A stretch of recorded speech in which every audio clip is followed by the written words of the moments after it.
Hi, my name is Jonathan Partridge. The first step is to clear the firearm. So today I'm using a Taurus 44 Special.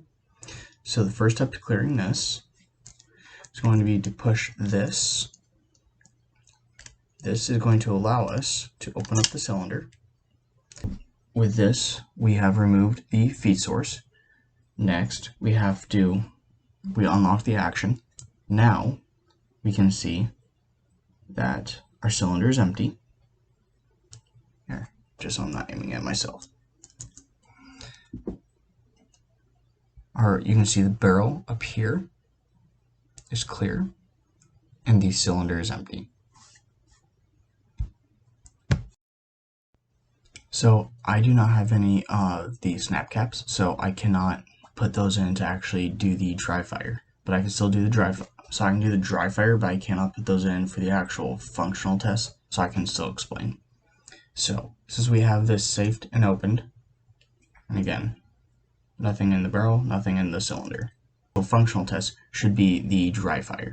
So that would be, since we've already unlocked it, we can push this back up in.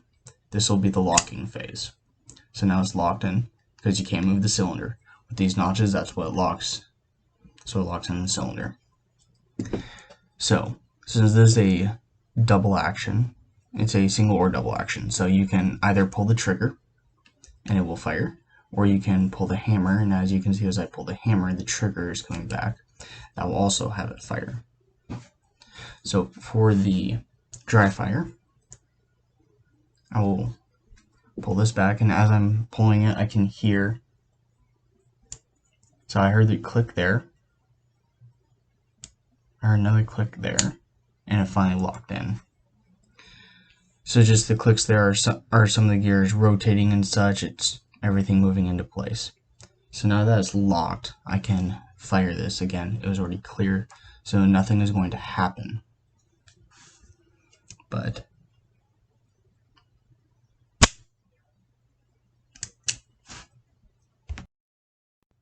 so with this firearm, you won't hear a whole lot of gears locking and moving because revolvers are fairly simple.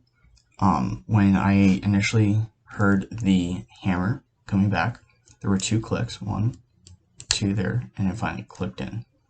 So now that it's locked, it's engaged with the sear. I dry fired it, so I know it functions, and that's the first part. So for the cycle of operations, we have our 8 steps. So the first one is going to be feeding, since the cylinder is already open, so this would be the feeding stage. The next stage is going to be the chambering. So feeding, chambering, and locking happen at the same time with revolvers, kind of. So you can lock it in. So see how it still spins somewhat freely? So that's going to be the chambering. The locking is the actual step of this, meeting the pin in there to actually lock it against this notch. The next step is going to be the firing. So with this, again, you can either straight pull it from the trigger, or you can pull it from the hammer and fire it. After it's fired, this, you would then unlock it. Again, the unlock happens, just so I'm not pointing at myself, the unlock happens with this tab. So I unlock it, and then extraction happens with this, the push rod here, pushes it out there. Then you typically out there, push it out. It's going to be your extraction. So extraction and injection for a revolver also happen in the same steps. And then if you're continuing your cycle of operation, you're going to reload the cylinder and then reload it again. That's going to be the next cocking phase. And that's going to allow you to keep going.